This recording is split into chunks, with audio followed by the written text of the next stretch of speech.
You asked, and they finally delivered. The Bruins are beefing up the O-line.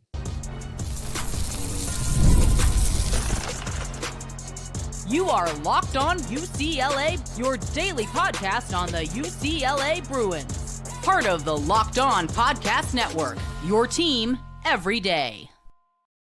Welcome, everybody, to this edition of the Locked On UCLA Podcast Transfer Portal Edition. I'm your host, Zach Anderson-Yoxsimer. Thanks for making this show your first listen each and every day. It's free wherever you get your podcast, and it's available on YouTube. Like, comment, subscribe. Thanks for your support. This episode is brought to you by FanDuel. Your new customer, bet $5, you win it. You get $150 in bonus bets in your first bet. Visit FanDuel.com to check out more.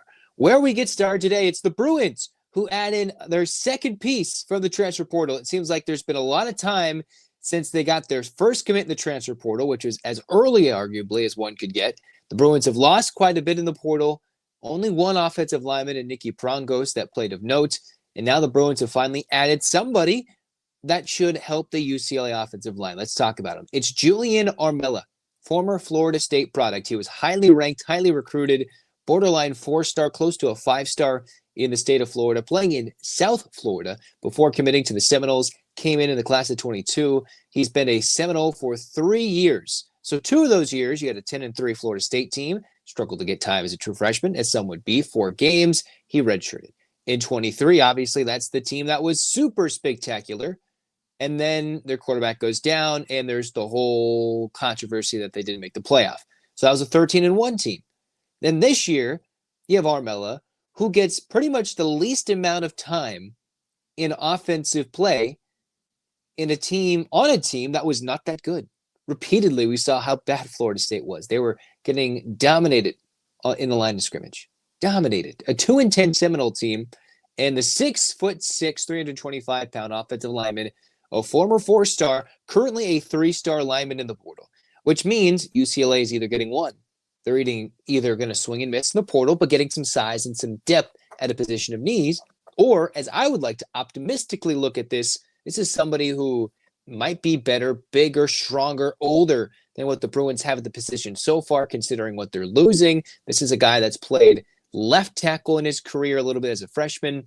He played in 6 games in 23, had 49 of his 50 snaps played at right tackle. Even though this last year had a lot of time mostly on special teams and only had 13 snaps over this last 7 games for Florida State. This could be that guy on the offensive line that's bigger, beefier, better than anything UCLA has, and just a little bit of development. Maybe this is his time to blossom heading into his 4th year of college football, his redshirt junior year, where he still has 2 seasons of eligibility.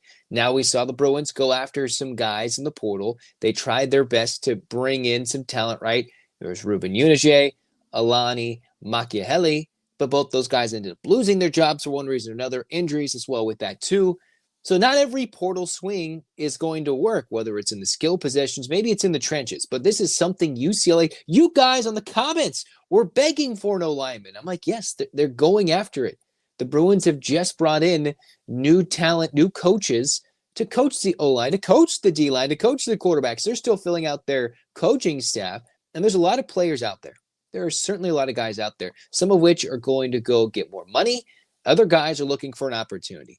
And this is a weird year to be recruiting Florida State talent, right? You get one after the last year or 2. You're thinking, okay, this is a team that is really good, maybe couldn't find some opportunity to play. But after this 2-10 year, you hesitate a little bit. But I think the opportunity is there. He was the nation's 7th best offensive tackle in the class of 22, playing with St. Thomas Aquinas in Fort Lauderdale. Now, the Miami native, you wonder, would Miami go after him? Why did the Florida programs go after him? Whatever UCLA was able to do to bring this kid west, they're filling a position of need. All right. Now, whether the Bruins are going to go try and get, at this moment, I believe Fernando Mendoza is still out there. They were trying to host a former Washington State running back. The Bruins are out there on some skill positions to make themselves a bit better and more competitive for a 2025 schedule that leads itself for UCLA to have a bowl campaign and maybe be one of those surprising teams that could challenge with a strong record for a good bowl, maybe an outside chance to make a real entertaining season, a super great one. But they got to get the talent. And I know you guys have been talking, hey, we need the beef. Well, the Bruins are supposed to return Sam Yoon, Garrett DiGiorgio after losing your left and right guards and Josh Carlin and Spencer Holsteg. And then you had Nicky Prongos, who came up throughout this season as a left tackle. He entered the transfer portal. And remember, last year, UCLA had Spencer Holsteg in the portal and brought him back. So there's still maybe, if they want Nicky Prongos, unless he's going elsewhere for a variety of reasons that could happen nowadays, maybe the Bruins do that. But this guy has played offensive tackle. If the Bruins want to slot him in on the left side, if they want to shuffle things and put him as a right tackle and really mix things up on the O-line, maybe that's the case. So this could be a guy who is coming into his own in his fourth season and just needs a change of scenery, maybe to get away from home, maybe get away from his home state, come to the other coast. You could argue about whether one beach on one side of the country is better, but hey, it's just as beautiful. Great weather here on the West Coast. And maybe that can just trigger something with this new coaching staff, this new place. Because Florida State was as high as it gets and then just immediately came crashing down. Now, UCLA, they're trying to build something. And if he just wants some playing time, UCLA has plenty of opportunities to offer that to guys in the portal playing on the offensive line. So this is, I think, a good fit. Whether he is a dominant force, maybe he's just a guy that you plug and play for a year or two and hope these youngsters the Bruins are starting to recruit deeper into their Big Ten membership can develop. Then UCLA can finally have something in the trenches that's worth competing with the likes of an Oregon, Ohio State, even Michigan. And when they have a quarterback, when they have a good offensive line, you can't just stick 8 in the box and blow up the running game. Good offensive lines are going to win in the Big Ten.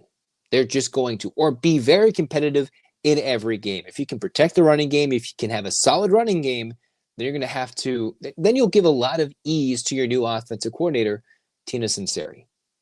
If he doesn't have to worry about protecting his quarterback every single play, like UCLA has had to do the last 2 years under 2 head coaches, 2 different offensive coordinators, they don't have to do that in 2025 as badly. Okay. But Armella coming in, that's a highly rated recruit coming out of high school. A bit of an unknown coming into the portal for UCLA. I still think the size is a good thing. Had some good qualities coming out of high school. Now, what does it mean for UCLA getting a former ACC product that found limited time on a playoff contending team, but also very limited time on one of the worst teams in the country, especially at the Power 4 level? Best case scenario for UCLA, a change of scenery, does this kid wonders.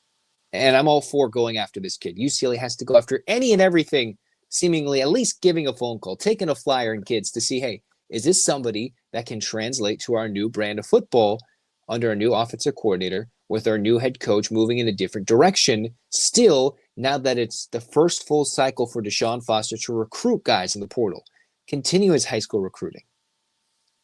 I hope this works. I hope it does. 6'6", 325 offensive tackle, 4-star as a high schooler, arguably 5-star, 7th best offensive tackle coming out of high school, and he's a 3-star product in the portal coming to UCLA. All right, so that means 1 receiver and 1 offensive tackle for the Bruins so far in the portal, and hopefully a lot more to come. And certainly there needs to be if UCLA expects to contend, unless they think they have the quarterback in the room, they have enough running backs, they certainly have enough receivers, but the Bruins, they have to beef up on the tight ends. And then, yes, getting anything defensively to fill the holes that have all graduated, all going pro, have transferred in prior seasons, that is a must for UCLA. For now, seems like it's a good thing for the Bruins.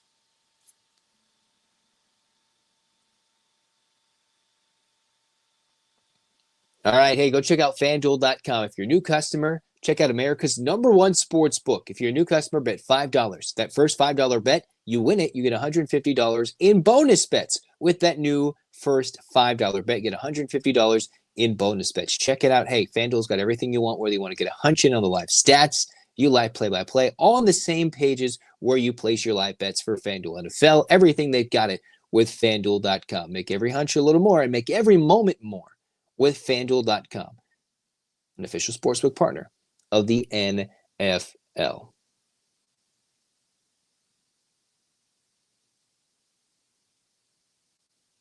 All right, that's going to do it for this portal edition of Locked On UCLA. The Bruins finally get some beef. It will need some development. Could be a change of scenery that works out well for the Bruins, but a position of need nonetheless. So get your hands up.